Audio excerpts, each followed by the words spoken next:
All right. Okay, so we covered all the stationary hazards. So we got the chart. We know the very simple basics. Again, we have 2 more classes where we're going to review the questions from the test and get into it. And then the second one, we're going to do some more complex charting, so we get all this. But you now have the fundamentals to be able to look at this chart and understand what it is, so you can avoid the stationary hazards. Now, let's talk about that. Or this. No.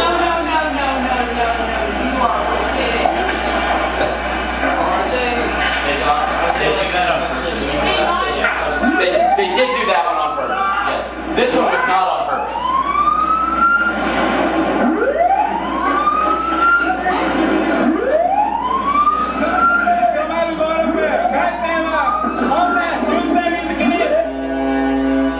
This one also not on purpose. You got to be kidding. How could somebody be so dumb?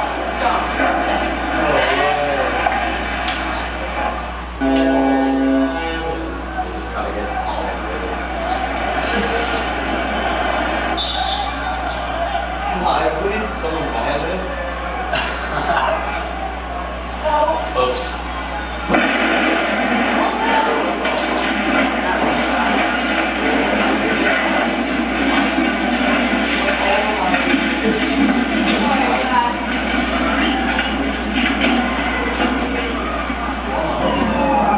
Like this one.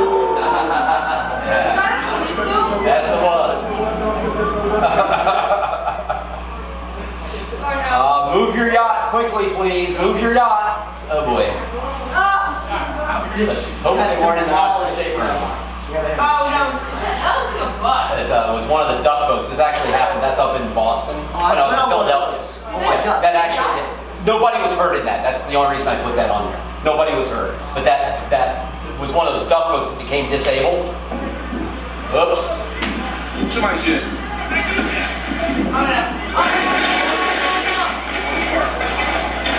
That's going to leave a mark. That's going to leave a mark. I like this one. I love our Navy.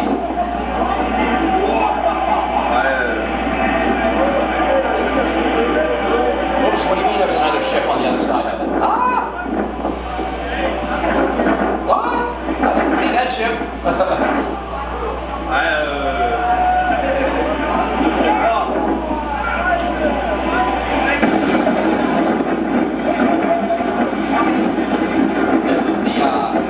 This is the view. That's the same collision from on the first. Oops.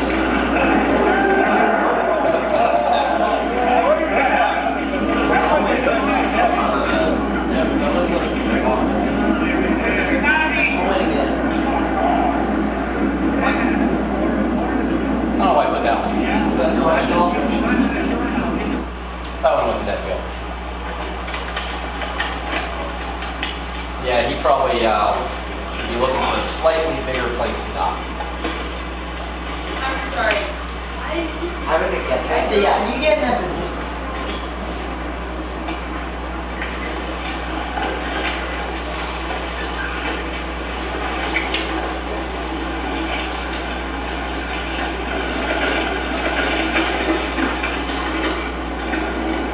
I hope his bilge pump works.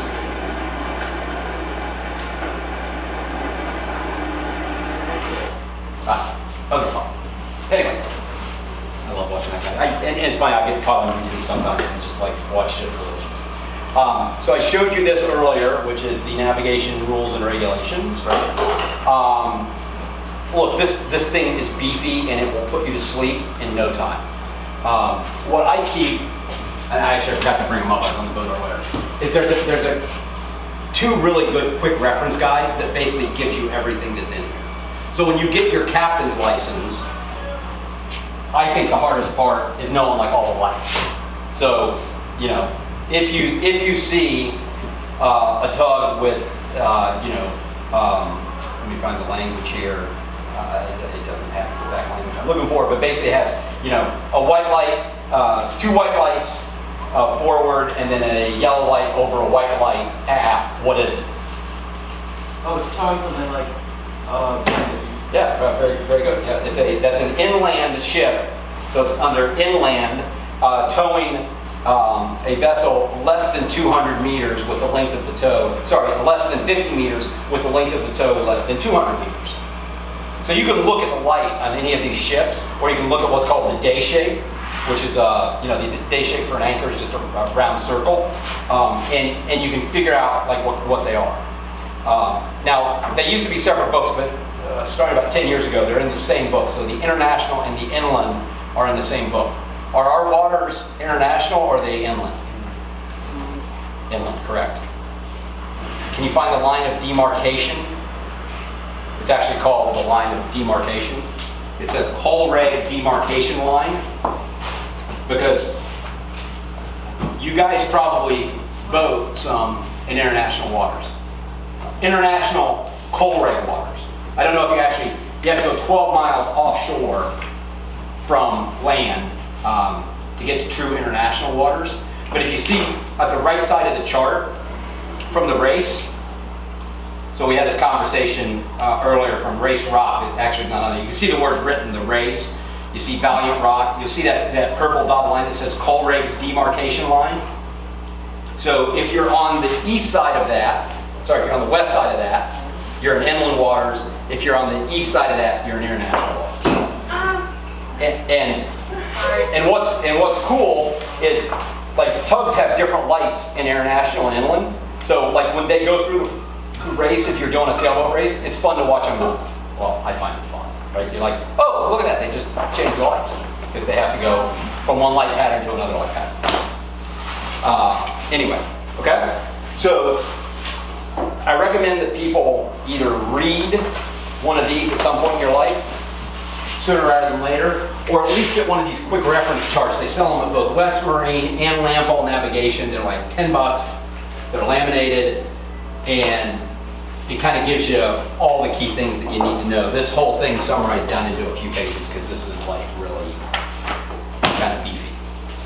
They don't go into details on the test on this, other than I think there's a question that says, where can you find hierarchy of vessels or something like that. And so I guys don't trust myself, right? I keep those right next to the nav station in Serenity so I can reach down and grab them. Questions on that?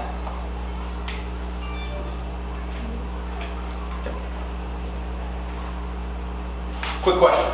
Those two boats, there was one that was going this way, and there was one that was coming in this way. And they hit, it had like the solar panels on top and it crunched the little, right? Who had right away in that situation? go to, Fort Howard, by the way. No. The one on What about starboard? No, power boats. power boats.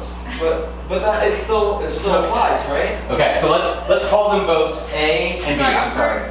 So how many people think boat A had right of way? Well, are you saying they came out Sailboats or miles? They were power boats in the video. Remember the two that kind of hit almost like bow on Oh, no. in the video? Yeah. Yeah. And this is the one that had the upper deck that got crunched by the bow of this one. So, how many people think boat A had right of way? How many people think boat B? B, right? B. What? How? How did the... Because Boy B could avoid so much easier. it doesn't go on that, right? It goes on this area, which is 118.5 degrees, if I'm not mistaken. This boat has to give way to anything that's in this range over here. Okay. So, and it's written in the coal rigs that that's what it has to be. So, if you have boat A and boat B, and this one's doing 10 knots, and this one's doing 5 knots, so this one is going to pass this boat. Who has right of way, B or A? Hey. Correct. And actually what they say is give way vessel. So who's the give way vessel? B. B is the give way vessel, which means it's B's responsibility to get out of the way of A. should they pass on the right or the left-hand side? Right side. On his right? Should B leave A to starboard or port? Port. 50-50 chance. How many people think port? How many people think starboard? Starboard wins. It's just like the cars passing on a highway. Dang, Liza. Right. I got it. But then you put him in your give way zone. But you're a passing vessel. And you're going the same direction. So you're already a giveaway vessel. It doesn't matter if you quit passing this way, you'd still be the giveaway vessel. Okay. And in inland waters, what sound signal should accompany that maneuver? One blast. One blast or two? Two, because you said it like that. No, it's like 5, because the other one was You like said 2. between 5. Remember that? You other said one? it has to be 1 or 2. So five is an emergency. I don't understand your intention is what it means. Okay. In inland waterways, 2 means I intend to leave you on my starboard side, 2. because it's 2 syllables, and it's 1 horn if I intend to leave you on my port side. If you're operating in reverse, how many horns do you sound? 3. Exactly. 3 long blasts. If you're coming to a bend in a waterway, or if you're exiting into a waterway from a channel, so you're leaving the RYC dock, what should you sound? What kind of horn? Short or long? 1 long horn. It's technically 3 seconds is how the coal rigs define it. It's a much longer horn than you think. Yeah, when you leave. Yes, you think I'm obnoxious with my What horn. about when you're going back in? No, I don't. When you're going back into the docks? You don't have to do anything, right? Yeah, so you're not, because it's when the language is, I think, when you're exiting a fairway. So this is a fairway. So when you're exiting the fairway is when you sound the horn. By the way, who has right of way if you're exiting the fairway? The person exiting the fairway or the person in the channel? Person in the channel. Channel. The person exiting the fairway. What? Yes. That's why you sound the horn, because you're making a maneuver into an area where you cannot see. It's not like a stop sign on a car, right? The person exiting the fairway has the right of way. If you have 2 boats, regardless of direction, coming to a bend, whichever one sounds their horn first, their long horn, is the one that has right of way. Well, that doesn't make sense, because like, in driving, if it's It's not a car. whoever has like, if you're just maintaining your course and someone cuts into you, then Here's the logic though. And here's why it is like that, is because you're going from a fairway which is small, and therefore your maneuverability is more constrained, to a bigger area of water where you have more options to maneuver. So the correct thing to do if you're leaving and you sound a long horn, and people don't do this, they're supposed to give right of way to you if you're going out of the fairway. Most people don't know that. Because imagine if you couldn't see, if there's big boats docked and you're going to go out between those big boats, you can't see what's coming like you can on a highway. And so what are you going to do? Go out and stop and back up and go out? I mean, you can't do that in a boat, because bad things are going to potentially happen. So that's why the person exiting the fairway has right. Yes. If it's like, if you're a small powerboat and there's a barge coming through and the small powerboat's exiting, does the barge still have right of way? Probably so, because it is up the hierarchy. It's a vessel restricted in maneuverability, and so it depends a little bit. My rule is to go to the gross tonnage rule, which means I'm not going to hurt him, but he's going to hurt me a lot. So I'm going to definitely let him have it. Okay. All right. So look, it's easy to see boats during the day. It's easy to see boats at night because they have lights on them, right? What side, by the way? Good question for you.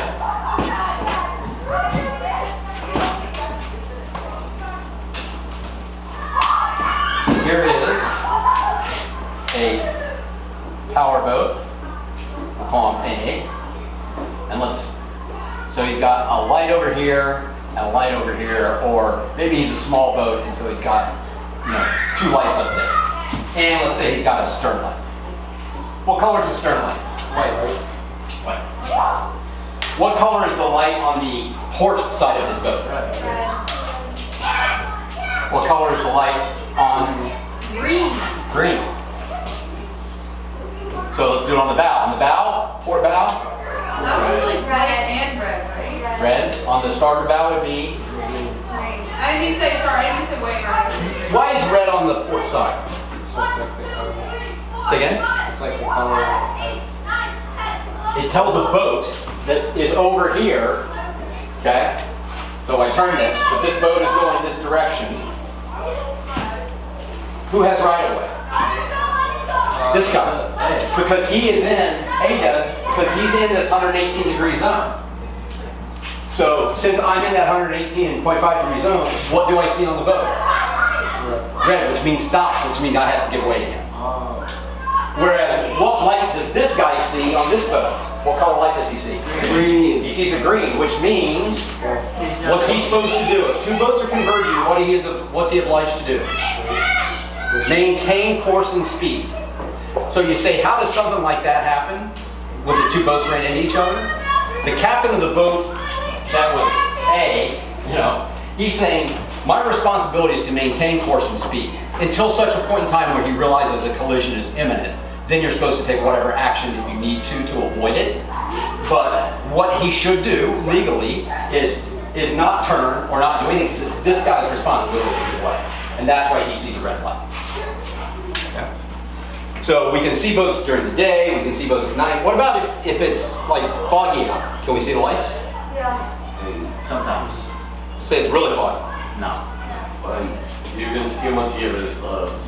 Yeah, but if it's so foggy that you can't see more than 10 feet off your bow. You already hit them by the time. Exactly. So what do we use to see boats when it's really foggy out? Radar. I already hit the button. Radar on. Now, we're not talking about like that. That's a hurricane radar, right? It is. Sorry. And by the way, that's what a Doppler radar looks like. So if you ever see one of these someplace, that's a Doppler radar that takes those kinds of really cool pictures. We're talking about this kind of radar, and this is an example of a radar image. Radar stands for, who can tell me what radar stands for? I know this. Radio. Radio, that's the first RA. Attraction? No attraction. Wait, R is Apartment. Radio. It's an A. Radio. Electric. No, that's an E. What? Will, come That on. was E.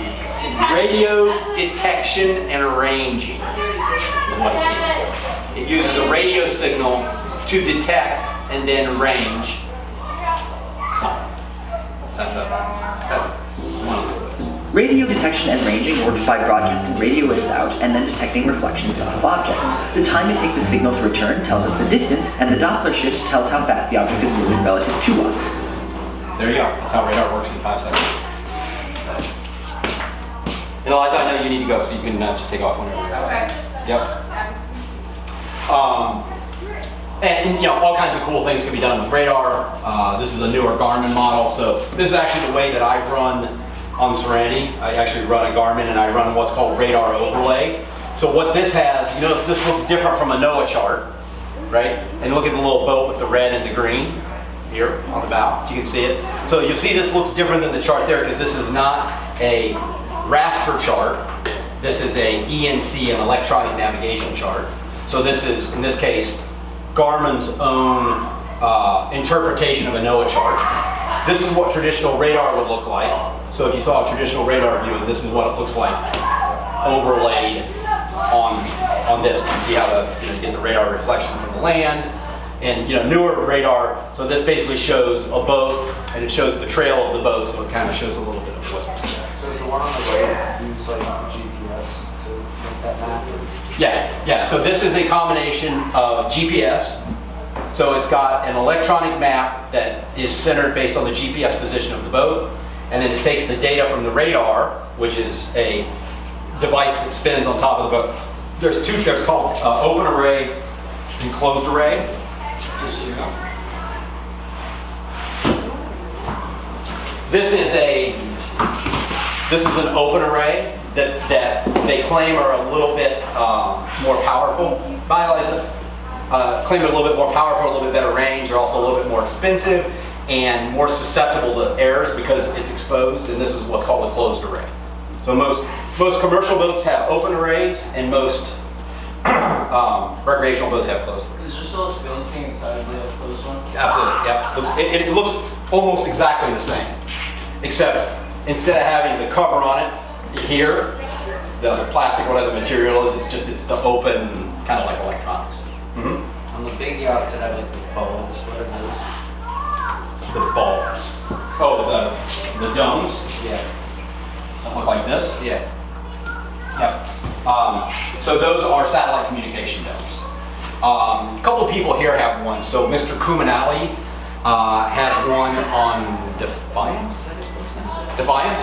I think it's a KBH, and that is it's one of two things. It's either, it's satellite. It's either satellite communications or his is satellite TV. So it's basically the exact same thing as a satellite dish, except it can move inside that dome. So, didn't those, like, 30 years ago used to go off a lot of radiation? Radar still gives off a small amount of radiation, so it's not good to have someone setting up next to a radar. I mean, it's probably not going to hurt him. These are receivers. These are not transmitters. These big domes are receivers. So, like, transmitters for offshore sailboats, for example, would they, like, bad for you? Everything's bad for you. Probably. Yeah, I'm not exactly. The one thing you will see though on a lot of big yachts is you'll see them running 2 or 3 radars because A, they have redundant systems, but 2 is more advanced radar systems. If there's multiple arrays that are connected together into a display, like this is a very advanced radar image. So this is the kind of thing you'd see on a commercial bridge. They're taking input from 2 arrays that are at different heights and different distances. So it triangulates the feedback from those 2 signals to give a more accurate return, as well as to be able to give 3-dimensional movement information on targets. It's pretty cool. Oh, so that's how like you can see something like closing in and the direction it's going. Yep. Yeah. Well, even with a single one, you can see that, right? Because here, let's watch the 5. It's only 5 seconds. Let's watch the 5-second video. Radio detection and ranging works by broadcasting radio waves out and then detecting reflections off of objects. The time it takes the signal to return tells us the distance, and the Doppler shift tells how fast the object is moving relative to us. Do you know what Doppler shift is? Who can imitate what a train whistle sounds like or a train horn coming towards the platform and away from it? It's kind of quiet, and then as it goes by, it gets louder, it gets louder. What happens to the pitch? It gets deeper, it gets deeper. Why does it get deeper? It's movement, it's going away. Exactly. So the sound is coming towards the train platform, right? So the horn is making the sound. Let's say the train's moving at 100 miles an hour, and let's say sound moves at 700 miles an hour. That sound is coming towards you at 800 miles an hour. So it has a frequency to it that's moving at 800 miles an hour. It sounds like, and then it gets right in front of you for a brief period of time. It's moving, speed of sound, 700 miles an hour. So it drops, and then as it goes by you, the sound that you're hearing now is coming at you how fast? 600 miles an hour, because it's going away from it 100. That's why it goes, that's a Doppler shift. The Doppler effect is what causes that, and Doppler effect influences both sound waves and light waves as well. So these are radio waves that move at the speed of light, but measuring that difference, that basically that drop in pitch, allows us to say how something is moving, how fast something's moving. Okay? All right. One more section. Is this last minute? Is this last minute? Oh, God. Jesus Christ. We're screwed. So we need to talk about weather. Okay. So, the next tool that we're going to talk about to avoid hazards is the radio. VHF. Who knows what VHF stands for? Vehicular? Voice. No. Vertical. Very high frequency. Very high frequency. So. VHF. Yep, VHF, very high frequency. So it operates on very high frequencies. So just a couple of things, and this is really good stuff for you guys to know, whoever's going to be on the boat, right?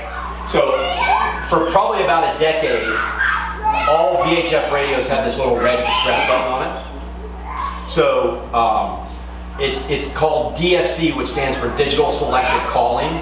And so if you're in trouble, right, you can give a mayday, or you can just push that button on your radio, and if you push that button on your radio, it will signal the Coast Guard with your latitude and longitude, because VHFs today have either their own GPS or connect into your GPS system, and help will be on the way, like that.